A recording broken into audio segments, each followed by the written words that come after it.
What's up, everybody? Welcome back to the Blue River Bow Hunting Podcast, episode 121. Dylan, what's going on, dude? No, just sweating it out down here. Even though Yeah. I'm rocking a hoodie tonight, I don't know. It feels like a sauna outside compared to down in my man cave. It's insane, man. There's a It vapor is. trail when you walk. How's it? How is it? Being off a week. I talked about it last week on the show. You took the girls to swim lessons for the week. How was that? I'm just glad I made it through. Man, it was work, and then you had to rush home. And my youngest had swim lessons for an hour, so from 5 to 6 was her hour. So I had to keep Maddie occupied. And then from 6 to 7 was her time. So then I had to keep the youngest Macy occupied. And then by the time you get home, feed and water them and get them bathed. It's freaking 10 o'clock, dude. So it was I mean, there was nights I snuck out on the tractor from like 10 to 11 and done a little bush hogging and stuff like that. But I'm glad swim lessons are over. For sure, it was hectic. Well, our guest this week is John. I always mess your last name, but I feel like I say it wrong every time. Do I say it wrong? I don't know. Everybody says it wrong. So if you're saying it wrong, then you're probably saying it right. I would say John Ruiz. Is that how you say it? Yeah. Okay, yeah. awesome. I got it right. Some people say Ruiz, which there is, there's no E in my name. There's an I, so that wouldn't make a whole lot of sense. And then my grandparents pronounce it that way, Ruiz. So like instead of Ruiz or Ruiz. Anyway. That's awesome. Yeah. You did great. I feel like we just had a good podcast before the podcast. We kind of all was talking, and then I was like, hey, we need to stop for a second and hit record button because this is good stuff we're missing out on. Yep. Well, John, for somebody that doesn't know you, buddy, introduce yourself a little bit. Well, my name is John Ruiz, and I am one of the team members as well on Crimson Trail. There's been several of the guys. Ron was just on here a couple episodes ago, I think, talking about Dylan and the hunt and what Brett and you guys got going on down there. And as far as helping people out, which is awesome, by the way. Wish I could make it, but it's falling on my family spring or fall break, which – family first. If I want to get off on November, then I got to do that. You know how that is. Oh, for sure.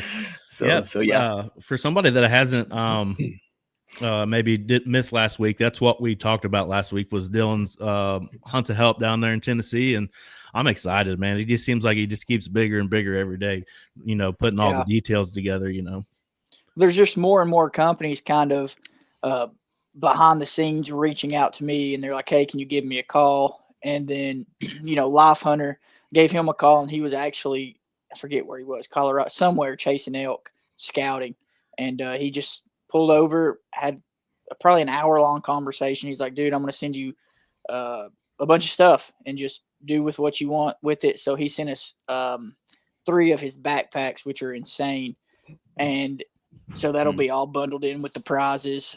More companies are stepping up and just going to pay for people's deer to get processed. So it's turning into something pretty awesome. I'm excited to get to the cool weather and then see how this all shapes up. I know I'm going to be running around, but with Brett and Ron helping me, I think we'll be all right.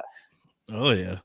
That's one of the – sorry, Brett. Yeah, that was one of the best parts about being like in the industry, so to speak, or just having connections with people within the hunting community is that you'll find that there's so many good companies, so many just good owners of those companies who are willing to give to things like that, even like just reaching out to you, like you don't even have to reach out to them. Like they catch wind of it or something happens. Somebody knows somebody that knows somebody, the ball rolls, and man, stuff like that just happens all the time. We've been a part of some things like that as well at Crimson Trail, and the same thing happened. It just snowballed, and the event turned out great, worked great, and I hope and pray the same thing. Success for you guys as well. Yeah, I'm excited. Like I said, we've got some families taking the full deer. They want everything, and then some families we've got certain people going to cover the expense, and I'll drop it off, pick it up, and deliver it. So I'm excited. It'll be busy the day after for me, and that week after picking meat up and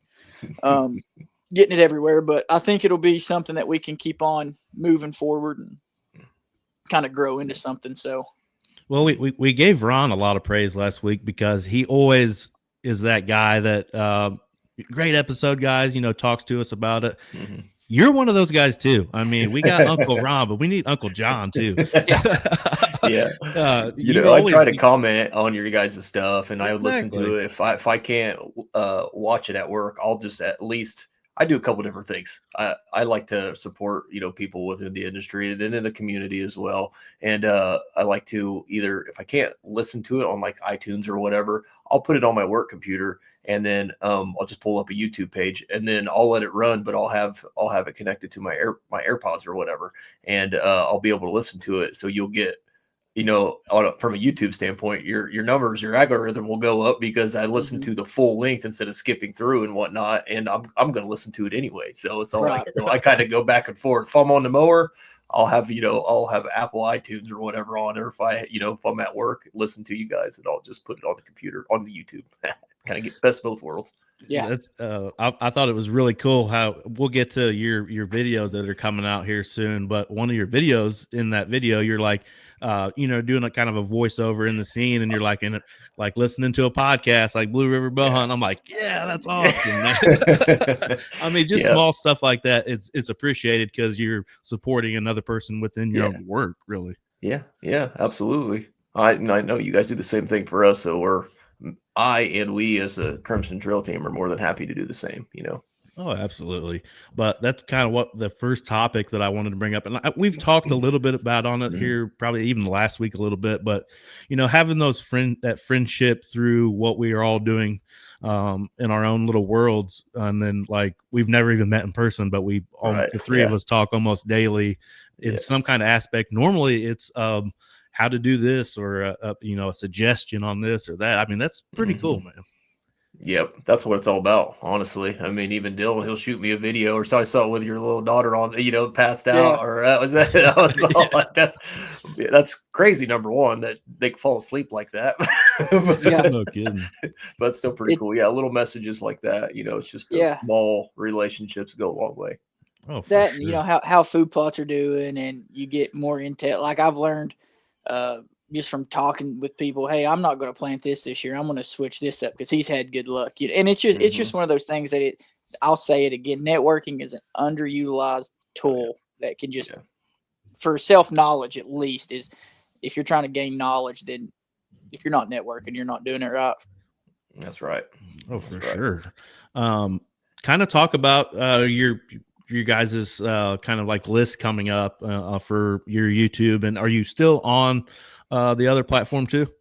Yeah, we're still doing the Carbon thing. Okay, I wasn't sure. Carbon TV. Yeah, we do YouTube, but we don't really push it. I think I probably try to push YouTube more than they do. Carbon kind of changed the way they do things. They have more of a pay scale now. They have employees they have to pay. So I get it.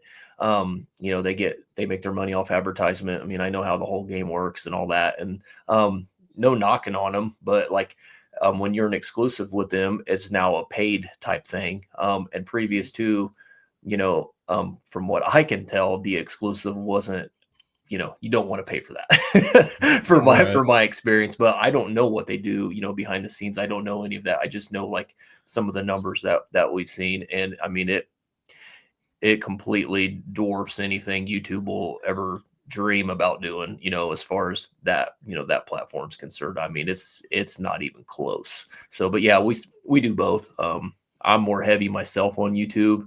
And if I share something that the team does, I'll share the YouTube link. For whatever reason, that's just what I've always done. So. Yeah. How would you compare, YouTube to that? What I mean, with the paywall and all that stuff, like, is it worth still having that platform like at all? Because you said the numbers were pretty good, right?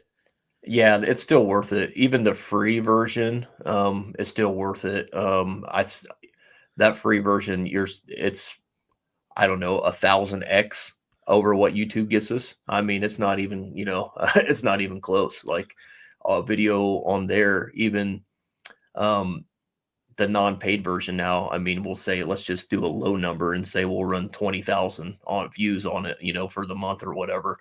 That same video may only do 24 views on YouTube, for its duration. So, right. I mean, so it's worth it. It's just worth it to get as many platforms as you can get. I'm a proponent of obviously not paying for something like that. Unless you're making money off something like that, I wouldn't suggest, your ROI is just not there. If you got money like that and you want to throw it away, whatever. We've had companies pay for that stuff too in the past for us. But once again, that comes with obligation. And then, Right. you have to do things for that. It's not free, so we kind of went away from that strategy and we just kind of organically do what we do now. So how do you think those numbers are so high? Is it just more outdoorsmen going to that space, or how do you think those numbers work on that? I mean, I think that's got to be the way. It's it's a targeted audience. It's directed audience. It's not suppressed like YouTube does. That's what it is in my opinion. People go there for that content, and when you're an exclusive, you're easier to find as well. Right. So it's just a targeted audience. So it's definitely better. I got you. So you guys got some videos coming out on there. Yeah. So they just went through bear episodes, as you guys may have seen. A lot of bear success in Canada. The guys do a trip a couple times a year. I'm actually going to try to go next year with my brother-in-law. I don't really care about killing a bear ever. Like, it's just not something that's in me. I don't know. It's just not something. It doesn't do anything for me. But the fish in there looks phenomenal. So that does plenty for me. That does look fun. A lot of small. So I may go there with him. My brother-in-law really wants to kill one. So I may go there for the fishing and then film him. We'll see how that plays out. But so our bear episodes are done. We're now rolling into our deer season stuff. And I think on deck this Friday, we have Victor's daughter, Piper. We have her hunt there. It's in Piper's Plot, something that Vic pretty much does every year, helps, the whole story with his daughter. And she had some great success this year. Antone, I think, will be after that. He had a really good bow kill this year, his best ever. It's kind of a story with his, getting his own property, setting it up, his first ever, outside of, family properties and whatnot, door knocking, making calls, whatnot, getting that access, that whole kind of synopsis of a story. And it's his first time ever doing that. And he was successful. So that's pretty cool.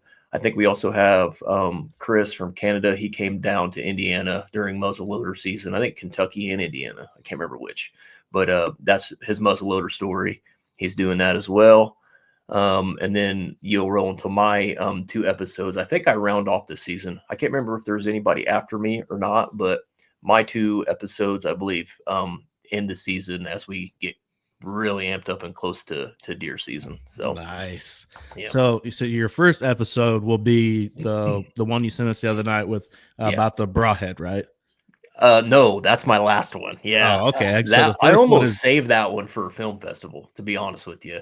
You should have. It was a good episode. Story, man. I still have a ton of footage that I didn't use. So when that story actually does happen, I'm going to take some of that footage from that episode and some of the footage I didn't use and some of the new stuff I will shoot. And then I'll probably turn that into some sort of film festival for sure.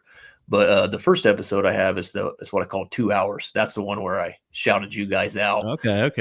That was my Illinois story. Every year I go to my Illinois Backwoods Outfitters every year. One of my favorite places to go in Illinois. I've hunted all over that state, and I mean Pike County, Knox County, Henderson, all that. I've done the Golden Triangle. I've hunted all those places, and Edgar County, to me, in my experience, is by far better than any of the Golden Triangle counties. It's crazy. It's like Iowa, to be honest with you. You never know. So does it have that feel when you're in the stand there? Just like, I know there's giants everywhere. Oh yeah, dude. You drive down their roads right there, and all their property. There's just telephone poles just destroyed everywhere. I mean, I'm not even kidding you. I mean, it's crazy. It's stuff you see in Iowa, to be honest with you. I mean, there's, in whatever that was, 2000 and maybe 16 or 17. I can't remember when it was now. It's been some years ago, but the world record non-typical was shot there in that county. Oh, I think I know what you're talking about, actually. Yeah. I can't remember what the guy's name was, but I mean, 280 or whatever inch deer. No, I can't remember what it was. It was ridiculous. It held the record for 3 years until it got beat out. But that deer was on those farms that I hunt, and those genetics are everywhere. So, I mean, it's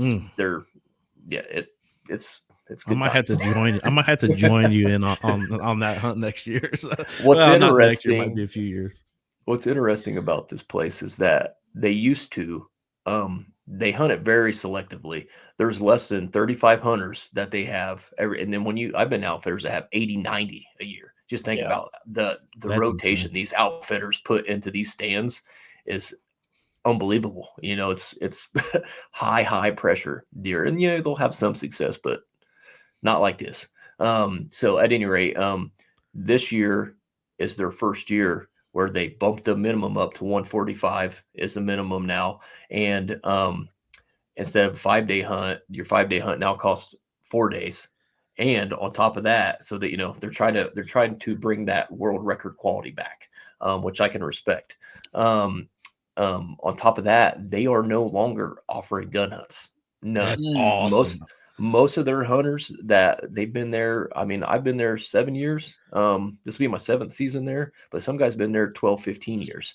And they've seen, not necessarily the quality go down, but they're not seeing those world record caliber, freaking 180-inch 8-points. I mean, just giants. I mean, you'll see them.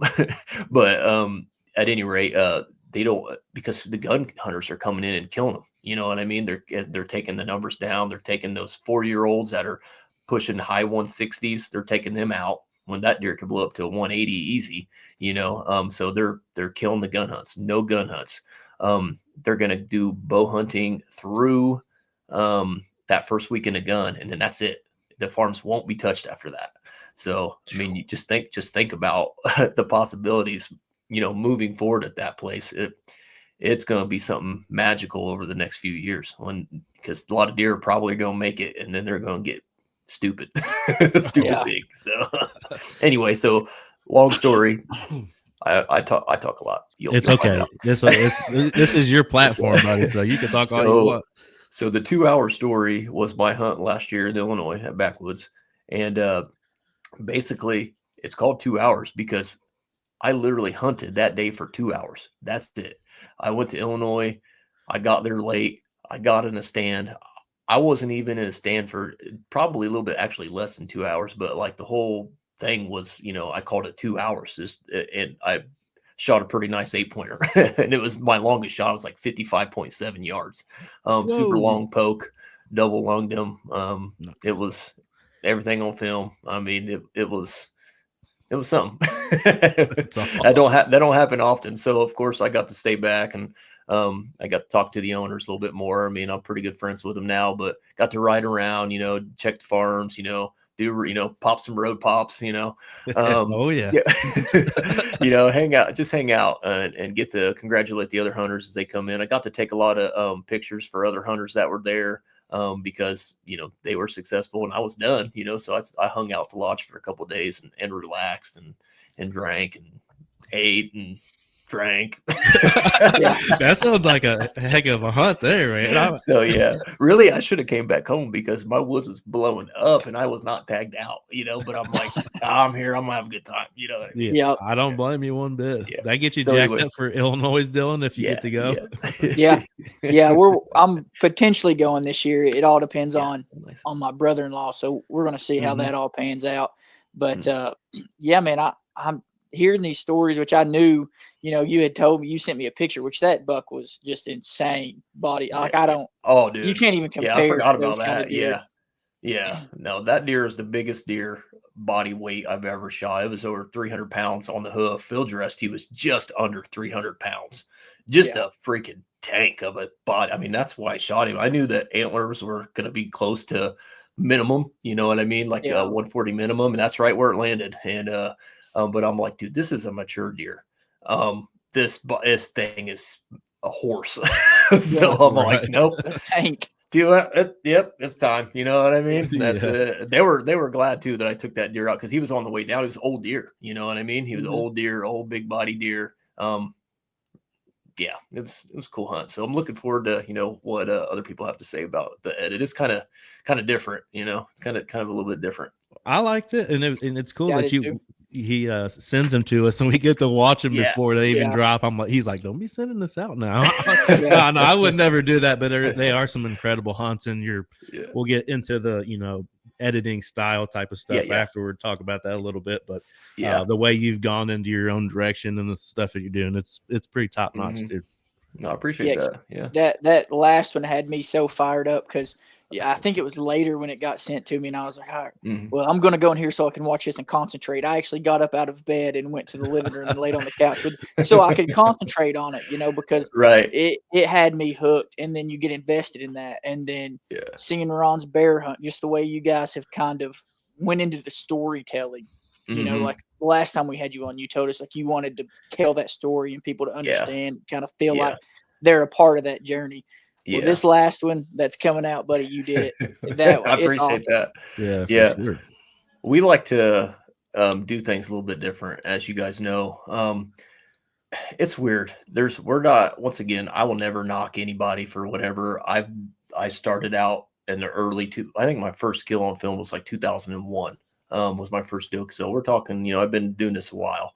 And, I started out just like everybody else, kind of trying to replicate, Stan Potts and all, Dave Blanton, talking to the camera, telling you where you're at, what the weather, what the temperature, bronch pressure, wind, direction, all this shit, and everybody does it. And I get it. It's to me, I wanted to grow out of that. And like I say, I'll never knock anybody. Like if that's the style you want and to do, then great. Then have at it. You know why? Because I bet you $1,000 right now, that style will get more views than that video that you guys watched that I produced that you said it's good stuff.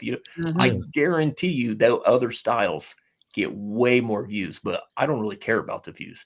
I want the views 1,000%. You know what I mean? I would love to have 1 million views on that thing. Especially when it's about my, paying pretty much homage to my grandfather, Right. I definitely would love to have that many views on there. But at the end of the day, I didn't really do it for views. I did it because that's what I wanted to create, whether, you want to watch it or you don't, I really don't care. At the end of the day, nobody's paying me $1 to do it. If I wanted to make a video to work the YouTube algorithm, you better bet your ass I know how to do that. You know what I mean? I know how to produce that to get views, and I'm not interested in that. That's not where I'm at right now. That's all. And it's good for Dylan to have you and me me too. But like, with him just starting a page, he had to start as 0 subscribers, 0 views, all that. So like when he hears you going into story mode and sees the stuff that you're creating, his base is already 5 years ahead of what my base was when I started. That's what I was telling him earlier. I'm like, dude, you got a good start on this, because I've done a lot of the interview style type of hunts, especially with turkey and stuff. You know what I mean? But you challenged me. You sent me a whole list one night, and I screenshot it because I want to get away from that myself. I don't want to do better at storytelling. I'm just terrible at B-roll sometimes, especially on a longer trip. You start getting tired, get out of that routine a little bit. But I want to the exit, after the shot's been taken, not stand there and talk about it or whatever.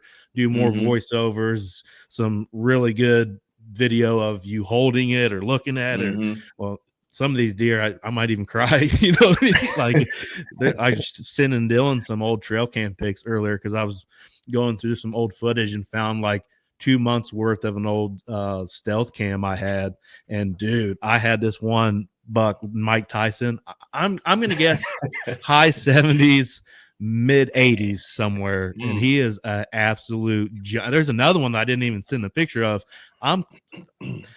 I'm pretty decent at scoring. Am I a professional? Absolutely not. I swear. Right. I'll send you guys the picture later if I go up, get on my computer.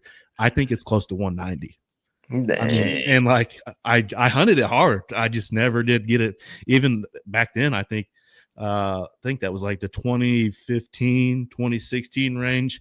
I was gun hunting even, you know what I mean? Like I was actually trying to get it done, but sometimes, man, them big boys are ghosts for a reason. Yeah, they don't get big. They get that big for a reason. You know what I mean? That's absolutely. Like the genetics in the area which sucks because it's like the main place I've hunted since I'm like 13 years old. So it's like I wouldn't say it's all I know. It's all that I like. It's the perfect atmosphere of what I want to do is chase big deer in the open ag country of Indiana with a little bit of creek bottom. I mean, it's magical, and this place is unreal. But I got bow only permission right now, and I'm not even sure it's going to go into this year because he's pretty reluctant last year, so it may be a place I lose. But if I get to hunt it this year, I'm taking the old Matthews Monster in there for old time's sake, and we're getting it done more time. You know what I mean? Nice. Which could be part of telling a story, Absolutely. Because we were practicing in the yard last night shooting, and I was shooting both my bows. I was shooting the Monster and the Expedition. It was just fun just to just tinkering with bows. I actually switched some stabilizers on one and, mess with the sight a little bit. I was shooting a little bit high with the Matthews. I'm not sure why, because they're the exact same setup, but, one's a little bit quicker than the other, I think. Man, I haven't shot my compound in 2 years, I bet. Not even once. I never even pulled the string back on it. It's been a minute. I was afraid to pull the Matthews back, actually, because it's been in a bow case in my little hunting room in my man cave, and it's 68 degrees in here. I took it outside to shoot, and the case was like condensating. I'm like, I better let this sit here for a while before I should pull this thing back. That monster's double cammed, ain't it? Yeah, it's double cam. Yeah, it's got some balls in it. Yeah. It was like one of the quickest bows on the market or whatever when it first came out, and that's when I got it. I think it was maybe like 2008 or 2009, somewhere in there. And that thing, it's been a tank, man. I mean, I could shoot that. My longest shot ever is with that bow, 47 yards on one of these bucks behind me. And I watched it just arc right in there, right where I wanted it to go. It was awesome. The confidence to shoot that far too, My longest compound was as a Matthews Z7, and it was 46.7 yards with a Z7. So that was pretty good poke. That buck that I shot with the 2-hour video, that was a crossbow kill. So it wasn't compound that far. Hey, I ain't hating on no crossbow. I am not that guy. You just said earlier you don't hate on people's style of video and or editing and that stuff. It's the same thing if you really dial it back.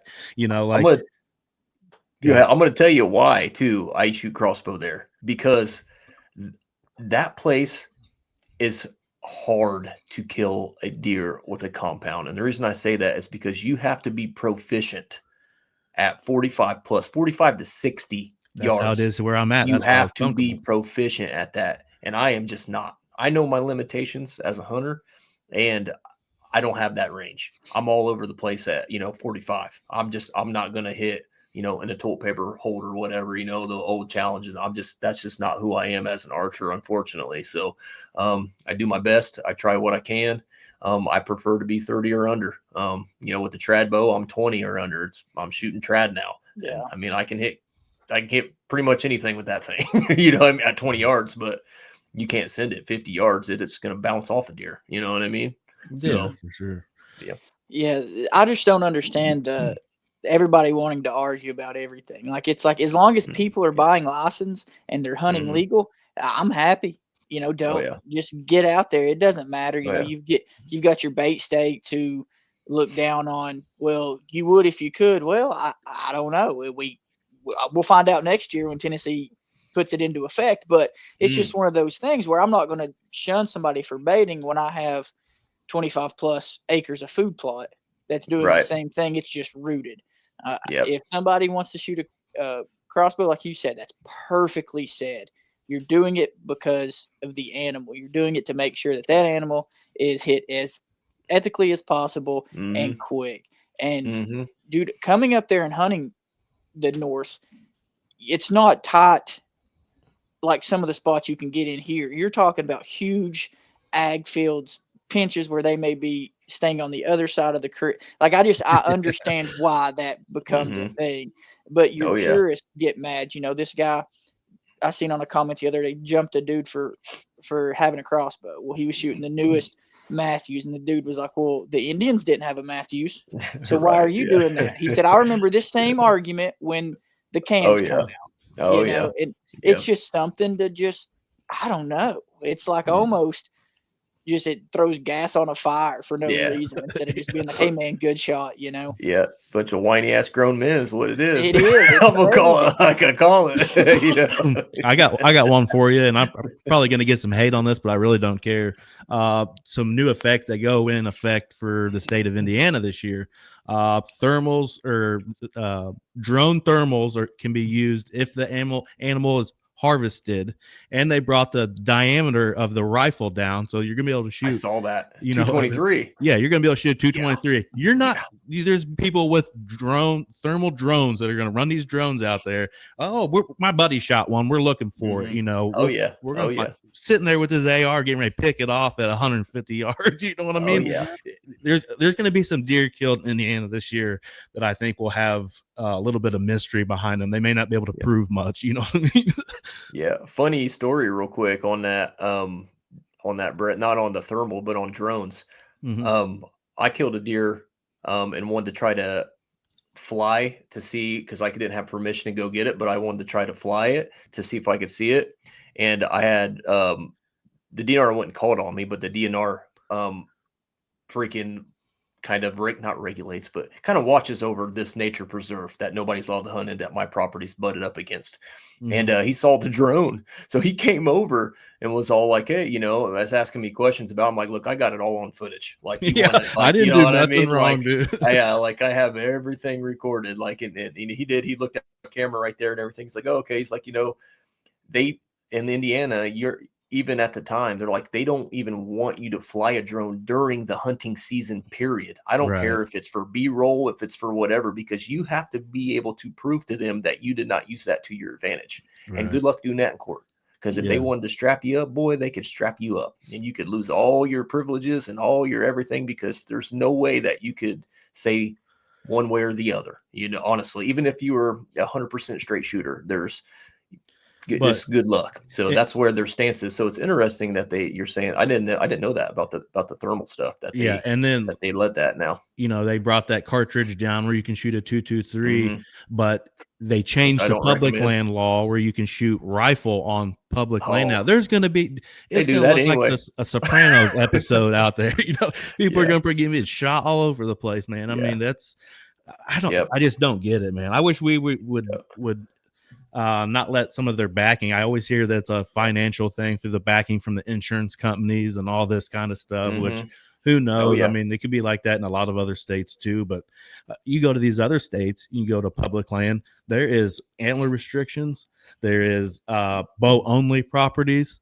State of Indiana needs to kick, you know, some of that, and then you kick it and drive on some of that, especially like Southern Indiana, like the Hoosier National.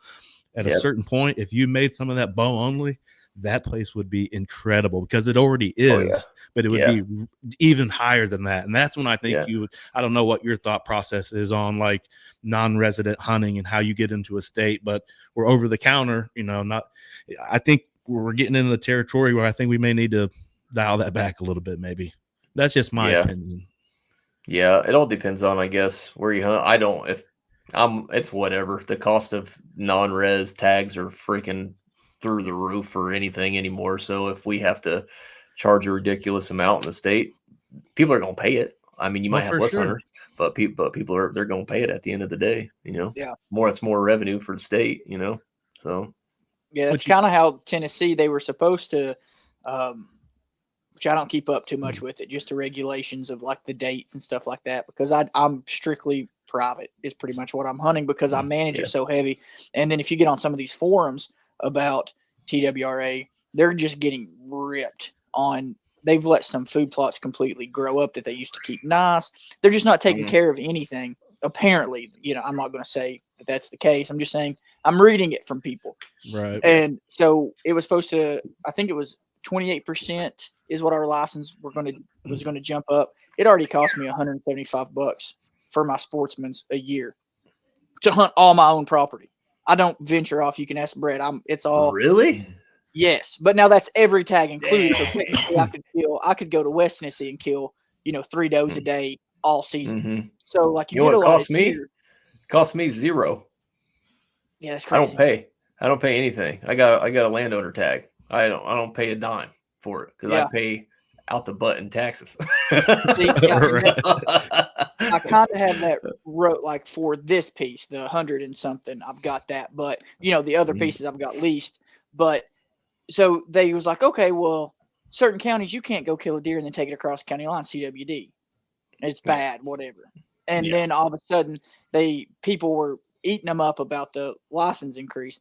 So then they withdrew that and said, we're going to allow you to bait now. It's $50 per person in state, and then for non-resident, it's $100 to bait. Private only. You can't do it on.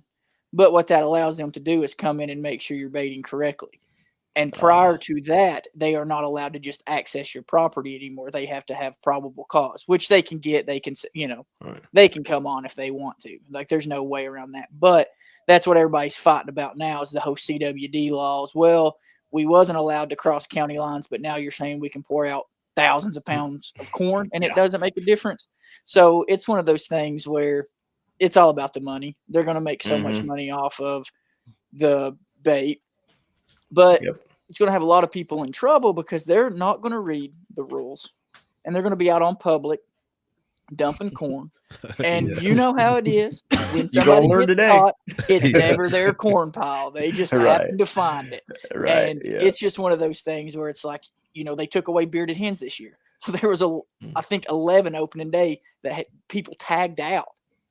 So they got visits from the game wardens, and then they didn't count for those 11 in the turkey numbers, and then people were complaining about that, like, well, this isn't true numbers because you guys didn't account for the jackasses that shot bearded hens. And it was just like, dude, they're always fighting about something. I'm just like, that's why I just stay to myself, hunt what I have.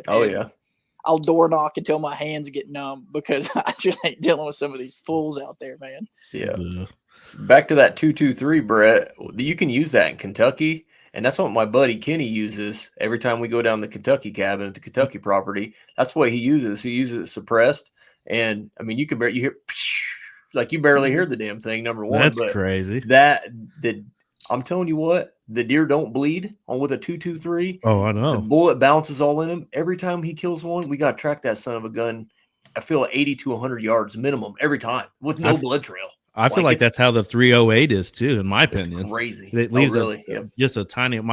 I hunted a place down here on the river. It was my buddy's place. He bought it or whatever. He had a house and stuff, and it was right on the river. It was money, and we were hunting it, and I heard him shoot. Wow! He texted me, got my first buck in 20 years. I'm like, that's awesome, dude. Let's wait a little bit, and I'll come over there. 5 minutes later, pow.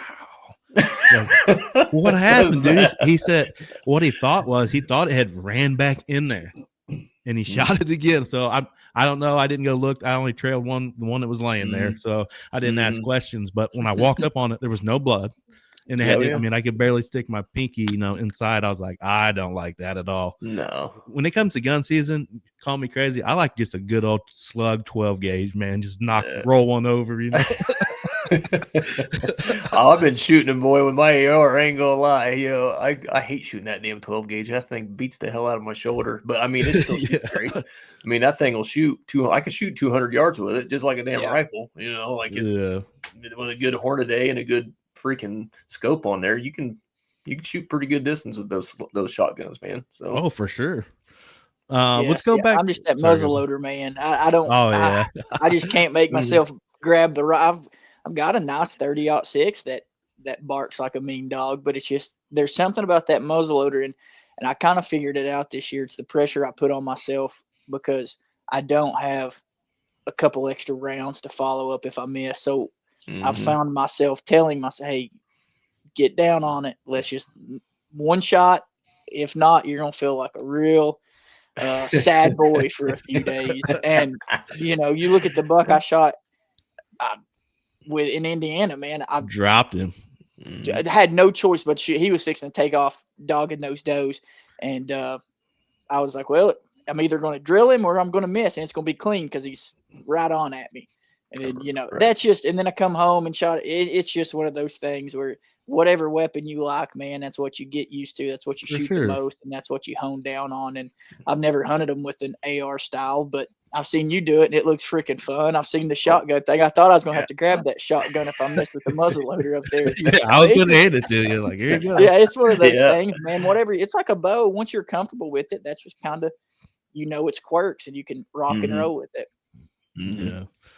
Let's circle back to like the talking about the videos and stuff. Okay. What led you into doing that sort of storytelling style? Honestly, just being challenged, as a team early on, we just challenge ourselves. We constantly send stuff back and forth. I'm talking about even this last week, I sent them a documentary style video on tornado chasing. Has nothing to do with hunting, nothing to do with anything, but the way this guy used specifics in between sound design, drone footage, his voiceover work, like anything you can learn and to use into your passion of what you like to create, like share it with your buddies or whatever, that's just kind of what we do. So I just like that style more. It's not, I wouldn't say documentary. That last one I produced is kind of got a documentary flair to it. And that was a creative decision because I kind of almost had to go in that route to tell the story that I wanted to tell. But I think I may have told you guys this not years ago. We have known each other that long, but I've told you this before. I think I specifically might have told you, Brett, was that you can either be a story talker or a storyteller.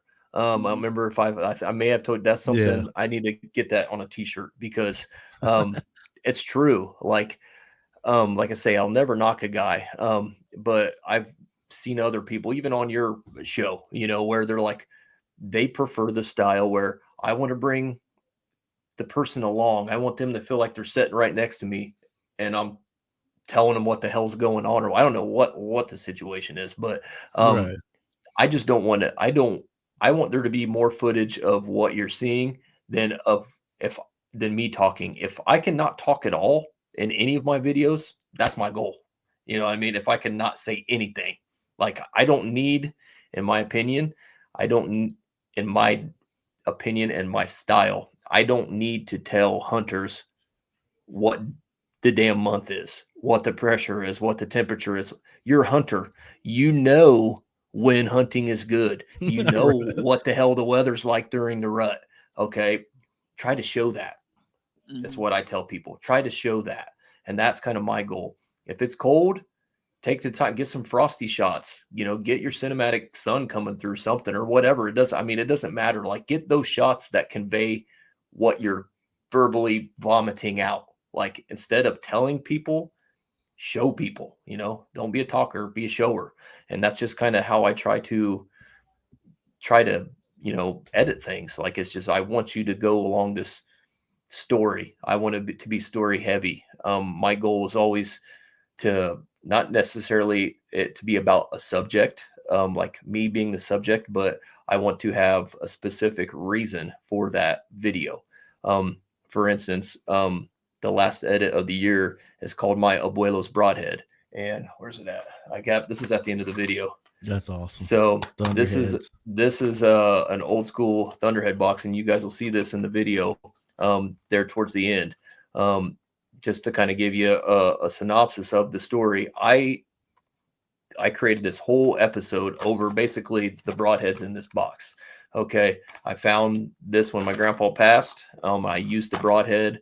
I created a story around that broadhead, and it showed the struggles using it with the compound, showed, the ups and downs of it a year later using it with my trad bow. And then ultimately, I'm not going to tell you what happened in the story. That's for your viewers or your listeners to watch. But it's surrounded by this. Now, could I have easily stood in a tree and made a 7 to 8 minute episode telling you, hey, I found my grandpa's, his broadhead in my grandpa's stand. It's November 9th, we got a nice northeast wind, high pressure's 30.32. Like I could have done all that, but why? You know what I mean? Like, that's just not what I want to create. Once again, I don't want anybody to take that as I'm better than you or I'm knocking anyone for the style. But when I'm asked, like, I really want people to challenge themselves, especially in our field. Like there are so many good storytellers out there. Even the people that are the story talkers, you can tell the ones that have the skill to be the storytellers. You know what I mean? They're just too afraid to step out of that bubble, or they just haven't been challenged enough, or they're too busy worrying about the algorithm and how many views they're going to get. I don't really know. But for me, I just like to have an idea.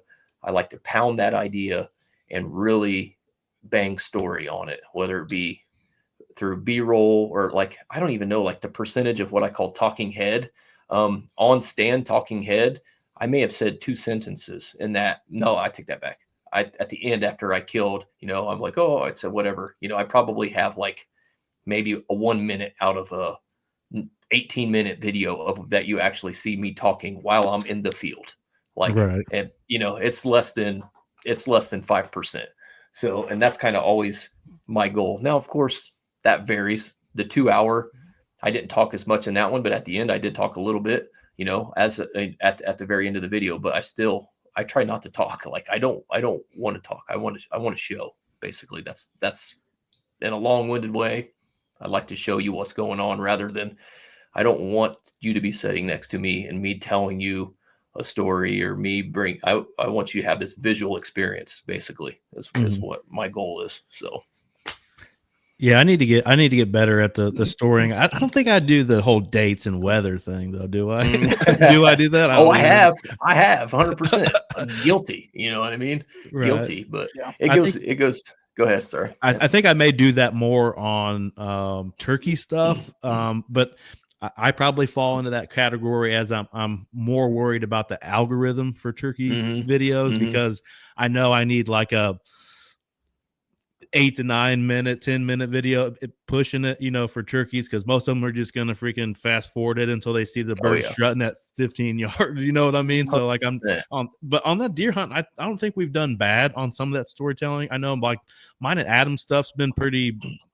I mean, that's in there for sure. Like you said, your post shot with the deer talking and stuff like that for sure. But I think we tried to tell a little bit of the story. Is like, I can remember like the one that Adam shot a couple years ago. He had hunted like, I don't remember what it was, like 27 straight days or something like that. He was just talking about how he was worn out and, he didn't even want to go that evening and stuff like that, which I find that cool, but it was a post kill video or interview.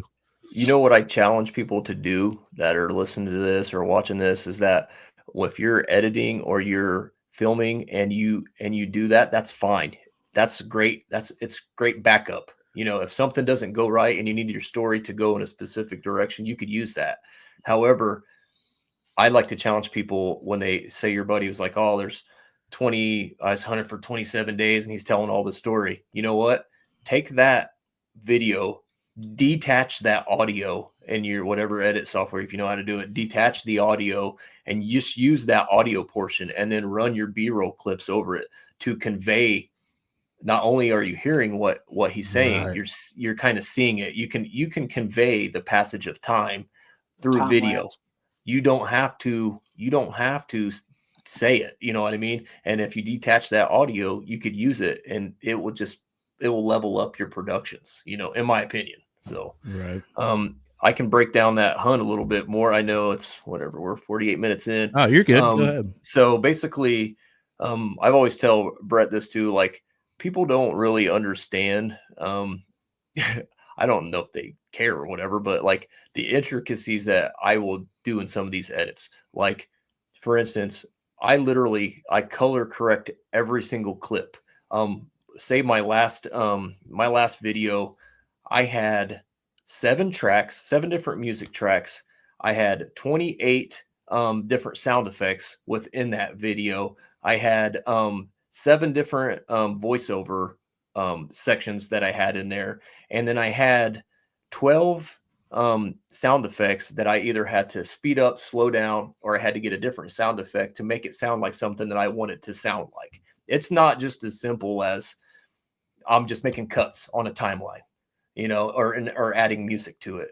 Like that's just not the way it is. There's just different things, like you can build tension you can set, they're called risers. Basically, like if you have your music going and you see a buck surprises you or whatever, you can just do a thing like, and then boom, then the buck will be there. And if you'll notice that, not only in these videos, but like if say you're just watching, go after we get off this, go watch something either on YouTube or like turn a movie on.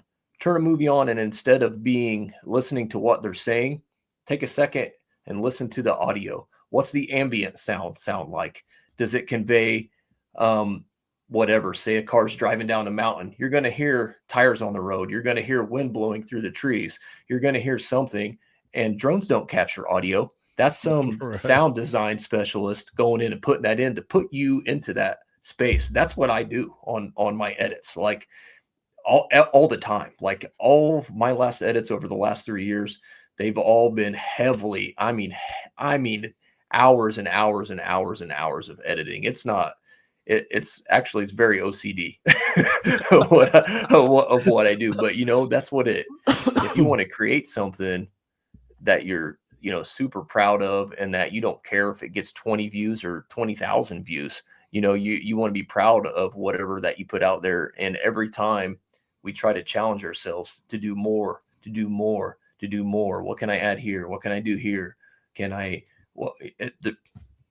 I could go on and on and on and on for days on that edit. I'm sure there's a million things that I left out that I did on there, from title work to, just special effects to sound effects to tracks to color correcting to grading to, everything. Like it's an extensive thing that I'm super proud of. So I hope when people watch it, should be, they'll take a look at it. And this last story is really special. It's one of the reasons why I went in deep, because, it was about my grandpa. He was everybody's got a grandpa, that it's just some are more special to people than others. I guess you could say some people have different relationships. I didn't have, like as a kid, I moved back and forth, so I didn't have a really deep relationship with my grandpa. But as I'd move back, I'd hang out more with him, or he was just always so loving and so kind. And if as an adult, I wish I had those chances to ask him all these questions that I never did, as a teenager or whatever, I feel like I would have been farther out in life. But for me, I know how to tell a story, so I could bring him into the light, you know what I mean? The things that he did, the man that he was, and it can all be over a little broadhead. And you could tell, and I can convey that message. You almost lose the fact that this is about a broadhead until I bring you back to it. It'll be about the broadhead, and then it'll tell you about my grandpa, where we came from, where he came from, some struggles, some hardships, what he did for the country, kind of so that shows relevance of how special this broadhead actually is. Hopefully that when you guys watch that conveyed that message to you, like you could really, you know what I mean? Hopefully you could tell that. So anyway, I could go on forever, Brett. How do you pick tracks? God, that's the hardest part. Oh my God. I literally spent 3 hours earlier. Like we were talking earlier, it is a 30-second intro for fall. Mm-hmm. And I just spent 3+ hours on it because I'm trying to find the right. It's like driving me insane. I'm trying to pick, which I did. The one that I've had that I've showed Dylan before, where there's multiple people in that one. I think I killed it on the audio part of that one, but it took me forever to find it because I am only on YouTube. So I have to be, particular, because I can't copyright issues. I can't just throw Toby Keith in there like I'd like to. No, you can't. Yeah, you can't.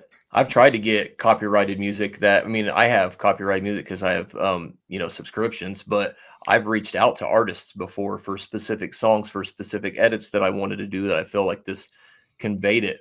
But you have to jump through so many hoops, and it costs so much money, especially if you want like an infinite copyright for one specific. The amount of money that people spend on those is ridiculous. Like every time now that I hear a song in a commercial or a song in a movie, I'm like, they paid an astronomical amount of money to be able to use that song, especially if it's like on a radio or whatever. An astronomical amount, which is why these, streaming services where you can get copyrighted music are so effective. I believe that they actually they get a cut of anything that you may make on YouTube. If you make 2 pennies, they may get half a penny. You know what I mean? Yeah. So they do get a little bit of kickback for their music that was copyrighted, but I almost feel like they throttle it down. Honestly, when you use copyrighted music, I feel like they throttle it down. But I don't care because it fits the feel. But to answer your question, man, it's just time. It's experience. It's getting to know your style. It's getting a feel for the edit.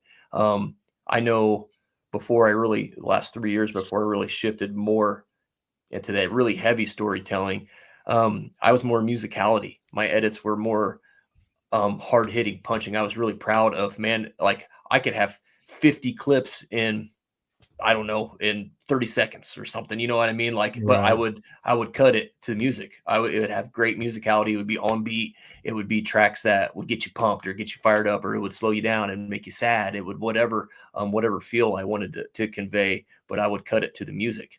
And then people honestly stopped liking that style. I think maybe it got too burnt out. Well, oh, this ain't a music video. I've heard that, from haters online. Okay. Sorry, you know what I mean? But music is one of the hardest parts.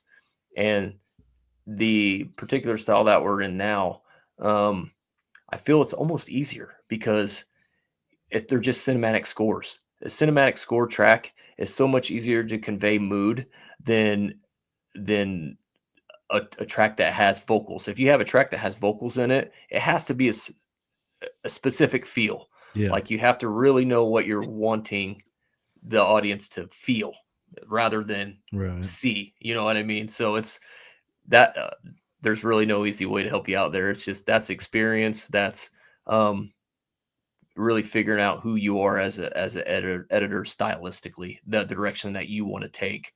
And then I would recommend still at some point getting some sort of music subscription. I think, dude, I use Epidemic Sound is what I used. I've used all of them. Music Bed was just a little too much, or Artlist was too much. I'm not going to pay that kind of money for that. I don't make money off of it. I mean, I have in the past, but I don't anymore. I don't even put myself out there like that anymore. I really don't care. Right. But I think it was like $119 for the year for Epidemic Sound. And then I told them I didn't want to renew. And then they gave me a year for like $50. So I'm like, I can afford $50. You know, I've done that with like, Sirius XM before. I'm going to cancel this. I can't do it. We'll give it to you for $12. Okay, that's cool. Exactly. So it works the same way. But yeah, music's tough, man. It's a big deal in your videos for sure. It'll definitely convey mood for sure. So good luck. Does this scare you, Dylan? Talking, because I know that you're deep diving. You've already started on stuff. I kind of want to hear about it. Talk about a little bit like what you've already got rolling. I have an unfair advantage with the people I have access to and friendships with. So it really is an unfair advantage rather than me just starting fresh and not having anything. Brett has hounded me. Hey man, you do so much. You need to do it. You need to do it. And I'm like, no, I don't. I don't, because I know what it'll be once I do it. And here we are, and it is deep in the weeds. Yep. Deep. And I love the Jason Say style. Look what he done it. So he done it kind of documentary style. I love the way you done it. It's different. It's documentary, but it's story. It's not. It's storytelling. It's foreshadowing. It's showing you history. It's showing. I've talked to Brett about it, and Brett and I was like, that video. It doesn't matter the one you cut. If it gets 1 million views, that's not justice to it on how good it is. It should be. It needs to be. It whatever it gets, it should have more because it's just that well done. And I've watched it 2 or 3 times. Going to watch it again tonight now, and it has fueled me to. That's what I want to cut. And fortunately, we have the velvet hunt coming up, so I'm working on the grind, the tractor work, the fixing to hang tree stands and cut shooting, and I'm gonna have. My goal is to have my video ready to when if it happens on the velvet hunt, I can plug it in. Within a week, we've got a velvet hunt out because I've got it saved. And that's my struggle is, do you ever feel like a video is ready, or do you feel like there is still something you can go back and tweak?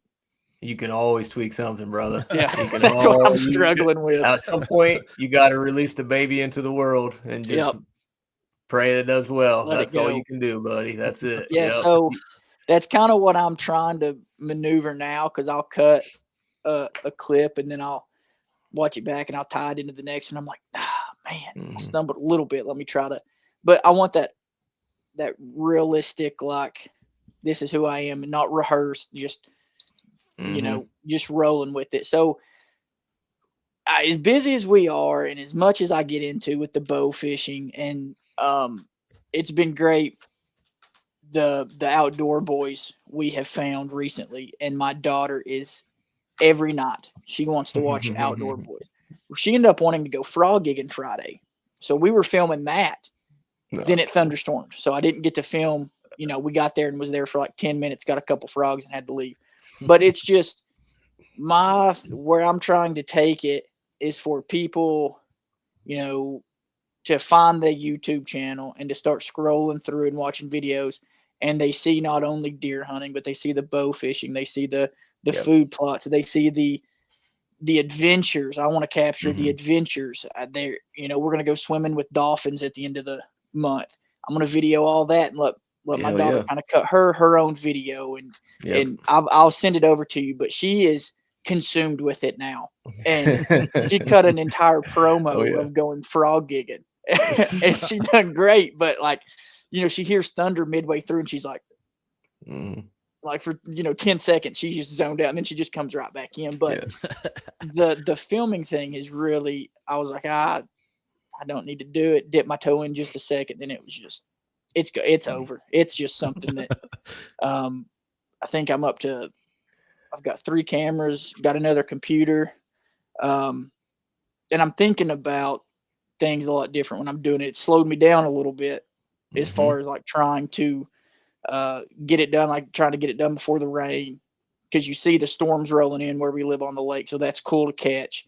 Literally time lapse a storm rolling in, and it's just like today there was a bunch of turkeys in when we was riding around checking food plots. I had an incredible hatch. I'm so excited about that. Nice. I think there was over 12. Dang.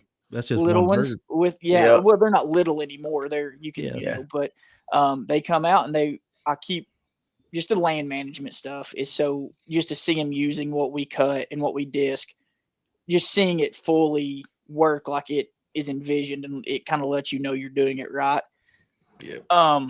Captured that on camera with me and the girls on the side by side, and these turkey are running up the hill in the sunset, and it's just one of those things where you just kind of want to catch it all.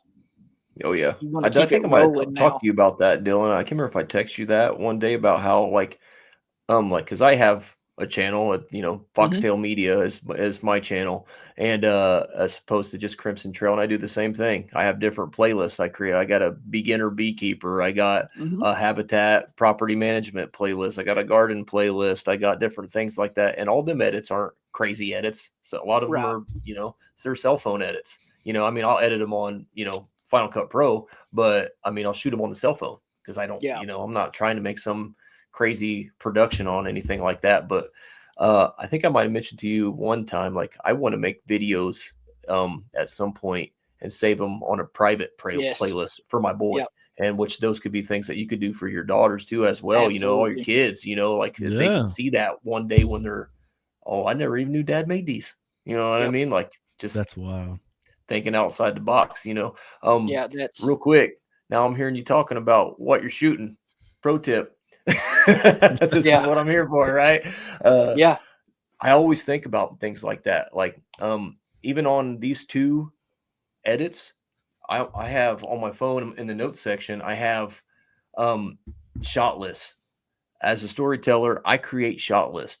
If you're not creating shot lists, and you want to make it to the next level, watch any documentary guy, any on YouTube. I have shot lists of what I want to capture, what camera I want to use, what lens I want to use, what lighting I want it to be in, what angle I want it to be shot from, what frame rate I want it to be shot in. I could go on, and I have lists of that crap, and I have to get these shots. I got to the point to where I'm going to slow down. Like, and make it like when you're doing your B-roll for your velvet hunt coming up, take a few extra time. Think about the shots you can get the pretty deer, because I mean you're going to have about the same foliage, you're going to have about the same stuff, that during the velvet hunt. Think about those things, write them down. I'm telling you, that was one of the biggest things that our team had discussed before. Make a shot list, write it down. If you don't write it down, it's gone. If you're like anything like me, it's gone. You forget about it. So I stopped myself. That's a great idea. Beep, beep, beep, beep, beep, beep. I'm gonna type it on my phone. I can look back to it, or if I'm on my MacBook, I'll pull, everything's linked in the cloud. I'll finish typing the note out on it. Oh man, I really want this shot. Or if I'm watching something on YouTube, I'm like, ooh, I like the way that guy did that.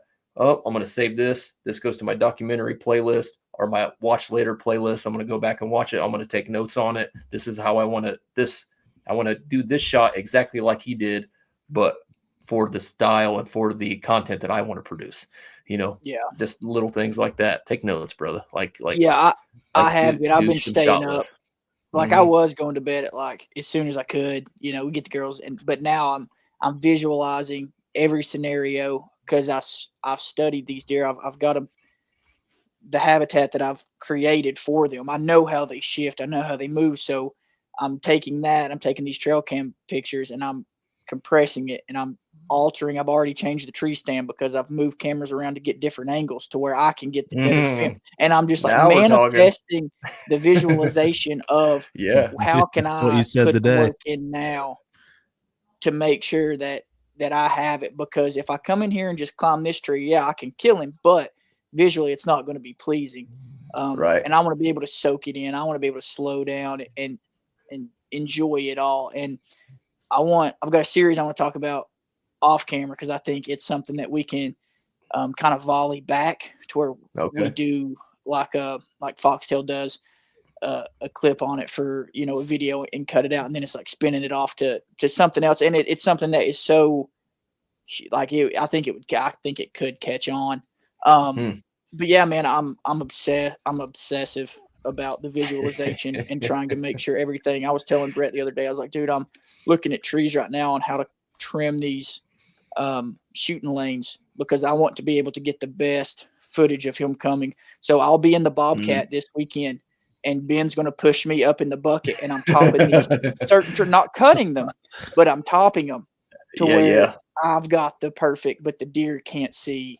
So it's just one of those things where visually I am trying to play every factor, setting up to kill him this way. But if he comes in this way, guess what?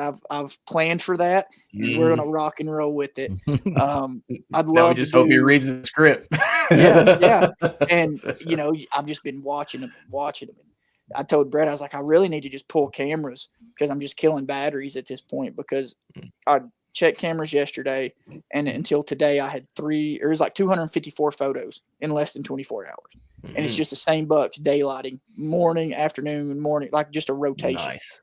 Yeah. And I clear it, put it right back in. But I want, a little bit of me wants to pull cameras, wait until late July, put them back up, and see that wow factor of what they grew into, because I'm watching them grow inch by inch right now. But then I lose that factor of watching and getting that extra leg up. I've done that many years before. Pulled all the cameras. I pulled them all. I've been even at the Kentucky Pride before. I pulled them all. I'm like, I just want that feeling of going hunting and not knowing what's out there. I mean, I know, you hunted at properties long enough. You know what's in the area. You know what's there. You know the size of deer that your properties hold. You know what I mean? Brings back that kid magic of going, man. The imagination. I done it last year on a property and killed my biggest buck ever, and it was just like, you don't know until you know. And so it's having you guys is just a leg up, especially having so many minds that run it at different speeds, because you got some guys, they're a little slower about it, but they're getting it done, and you got some guys who just whip it up, and it's just like that is magical on editing, because it gets complex, really. Oh, for sure. Yeah. I don't know how many hours I got in mine, but it's ridiculous. I can tell you that right now. Yeah, it's for sure. You dump them in there pretty quick. 2025 goals. What kind of hunts are you going on? What are you setting up for to be another magical editing season next year? So 2025 goals. I haven't hunted the Kentucky property in 2 years. The caliber just, I don't know what happened, but the caliber went way down, and I could see it on camera. I don't know if it was CWD. We got like 2 square miles like of connected woods and draws and timber and creeks and there's so many deer there. It's not even funny. But I'm gonna go there this year, and I want to shoot a deer there with my trad. I really don't care what size it is. My number one goal is to take a decent buck with my trad bow. My number 1A would be to use, one of my grandpa's broadheads and finish that story. That's my ultimate goal. Get it done with the trad bow. If I happen to not get that done, Kentucky opens first, so I'll be down there first, and I'm not going to use my grandpa's broadhead in Kentucky. I'm going to use some regular broadheads in Kentucky, but I'm going to take the trad bow, try to get one there. Definitely try to get one here with the trad. I just want trad stories. Like I want to be trad heavy. Like I told you, I haven't shot my compound in forever. I do shoot my crossbow. So I'll go to Kentucky with a trad. I'll do Indiana with a trad. Those are my 2 biggest goals. And then once again, I'll be in Illinois this November, but I take my crossbow. Like I said before, that's just, I got to have a crossbow there. When you pay that kind of money and you have that kind of time away from the family and whatnot, and you know what your limitations are and how far the deer are, that you have to be able to be willing to shoot far. And I'm just simply not. So I'm taking the crossbow. So, and I got no qualms about that. I will pop one with one in a heartbeat. But, absolutely. So 3 states. I'd like to get 3 kills. I went 4 for 4 one year. Iowa, Indiana, Kentucky, and Illinois. I went 4 for 4 1 year. Every deer was over 140. One was 136. So that's a lie. One pretty damn. You round up after that. Yeah, exactly. You round up. So I'd like to go 3 for 3. That may not happen, but that's all right. So it's more of the journey. But yeah, those are what we'll be hunting this year. Just kind of staying around Indiana, Kentucky, and Illinois, a little loop. You know what I mean? Oh, It's not a bad loop to have. It is not a bad loop to have.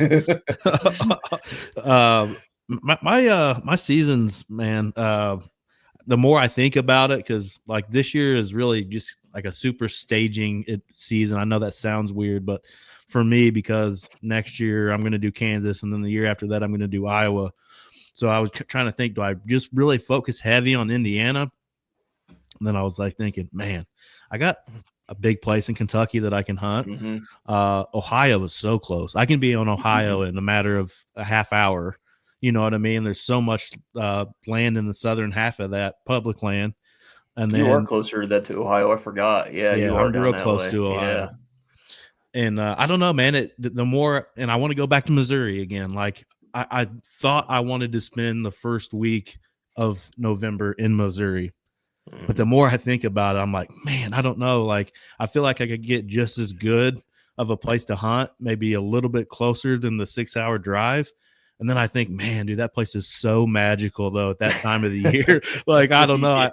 I there's just so many states on the list, and then you break it down money wise. Like, I got to pick this one over this one, or this one over this one. Especially like Kentucky. I mean, that license is not cheap whatsoever. No, it went up. I can't remember what it is now, but it's like $390. No, it's more than that. It's like $410 or $420. It went up again. Yeah, that made my choice for me. Yeah. I think it was $390 last year, and I think it went up again. So yeah. Or it could be wrong. Could have been like $375. Now it's $390. I don't remember. It's a lot, Yeah, it's pretty crazy for sure. Yeah. But super appreciative of you coming on the show again, man. It's always fun to have you on, and we barely even really scratched the surface into really some detail that you could get. I mean, when you're talking about your edits, I mean you could get a lot deeper than that. But we'll get you back on again, especially hopefully you shoot a giant again in Illinois and able to come on and tell another story. Yep, hopefully. We'll see. Tell everybody where they can where find you at and when your videos you're going to be dropping and all that stuff. Yep. So the best place obviously is like I say Crimson Trail, Carbon TV, Crimson Trail on Facebook, other YouTube page as well. I do have my own YouTube stuff, but all my edits I don't drop on my personal YouTube till like 2 months after. So it'll definitely hit YouTube on Crimson first and on Carbon TV, Crimson Trail on Carbon TV. It'll hit there. Those should be dropping. Let's see, July, August. They'll be dropping the middle of August when my 2 episodes it will be dropping. About the time the kids start going to school is about when they'll be dropping. So that's awesome. But that's where you kind of find me. I don't do much on Instagram or Facebook. I deleted it, a half a year ago and ain't looked back. I get on it just to share, team posts and stuff, and then I'll delete it again.